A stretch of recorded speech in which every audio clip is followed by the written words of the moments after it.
আজি নলবাৰী জাগাৰা অঞ্চলত মাছৰ আচাৰৰ এটা প্ৰশিক্ষণ দিয়া হৈছে মানে মাছৰ মূল্য সংযোজনৰ কাৰণে স্প্ৰেড এনি এনজিঅ'টোৱে আপোনাৰ ইউনাইটেড নেশ্যন ডেভেলপমেণ্ট প্ৰগ্ৰেমৰ আণ্ডাৰ আৰু স্মল গ্ৰাণ্টছ প্ৰগ্ৰেম আৰু টেলি স্পন্সৰ্ড তেওঁলোকে স্প্ৰেড এনি যোনটো এনজিঅ' হয় তেওঁলোকে এটা প্ৰশিক্ষণ সভা জাগাৰাত এৰেঞ্জ কৰিছে আৰু এই যেহেতু এই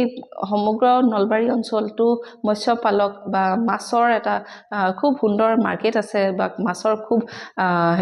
দখলটো বেছি সেইকাৰণে এই সমগ্ৰ অঞ্চলটোত নলবাৰী অকল জাগাৰা বুলিয়ে নহয় তেখেতসকলে আগতেও বেলেগ বেলেগ জেগাত সমূহ ডিষ্ট্ৰিক্টখনৰ ভিতৰতে বেলেগ বেলেগ জেগাত আচলতে মাছৰ মূল্য সংযোজনৰ প্ৰশিক্ষণ দি আহিছে আৰু আজি জাগাৰাৰ এই অঞ্চলৰ মাছৰ প্ৰশিক্ষণৰ কাৰণে আমি আহিছোঁ মই ডক্টৰ আশফিকা ইছলাম কৃষি বিজ্ঞান কেন্দ্ৰ নগাঁৱৰ সামূহিক বিজ্ঞানৰ বিষয়বস্তু বিশেষজ্ঞ মাছৰ আচাৰ কেনেকৈ বনায় আৰু কিয় বনায় আচলতে কি মাছৰ যিটো দাম আমি বজাৰত পাওঁ সেই বজাৰতকৈ আমাৰ যদি মাছটোৰ আমি মূল্য সংযোজন কৰিব পাৰোঁ হয়তো তাৰ 5 গুণতকৈও বেছি আমি অধিক গুণৰ মানে আয় পাব পাৰোঁ আৰু যিহেতু আমাৰ আচলতে এটা উদ্দেশ্য আছে প্ৰধানমন্ত্ৰীৰ এটা উদ্দেশ্য আছে যে কৃষকৰ আয় দুগুণী কৰা যেনেকৈ নহওক মানে আমি কৃষকৰ আয় দুগুণী কৰিব লাগে আৰু সেইটো এটা আমাৰ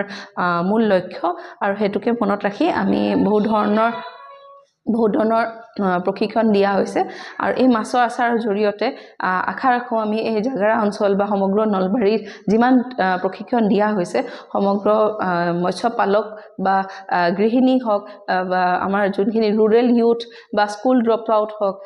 বা টিনেজাৰ্ছ যিখিনি ইণ্টাৰেষ্টেড হয় এই সকলোখিনি গ্ৰুপ মানে টাৰ্গেট গ্ৰুপ তেওঁলোকে হয়তো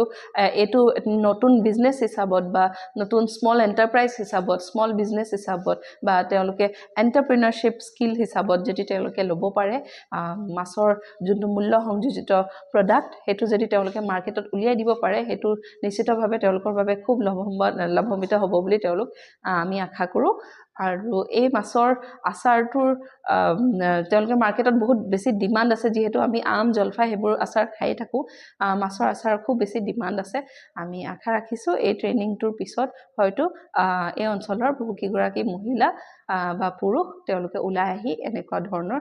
কাৰ্যসূচী হাতত লৈ আগবাঢ়ি যাব ধন্যবাদ নমস্কাৰ আজি আমি ইয়াত জাগাৰাত এটা মাছৰ আচাৰ কেনেকৈ বনায় তাৰ প্ৰশিক্ষণ দিছোঁ স্প্ৰেড এনিৰ পৰা তাতে ধৰক ইয়াৰে যিখিনি আমাৰ জাগাৰাৰ আশে-পাশে বা জাগাৰাৰ যিখিনি পুৰুষ মহিলা আটাইয়ে মানে ইয়াত আহি পেলাই শিকিছে তেওঁলোকে কাৰণ মাছটো ধৰক এটা আমি জলফাই বা আমৰ আচাৰ চবেই বনাওঁ কিন্তু মাছৰ আচাৰটো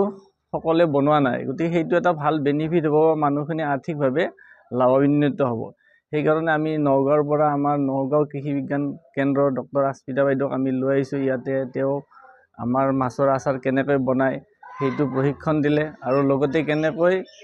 বজাৰত বিক্ৰী কৰিব পাৰি সেইটোও তেখেতসকলে কৈ দিছে বা আমি স্প্ৰেড এনিৰ পৰাও তেখেতসকলক সহায় কৰিম যিখিনি পাৰোঁ সেইটো কাৰণে আমি ইয়াতে আজি দিলোঁ ইয়াতে জাগাৰাত দিলোঁ আৰু অলপ আগতে আমি ৰাতিপুৱাৰ ভাগত আমি নলিচাতো এটা প্ৰশিক্ষণ দি আহিছোঁ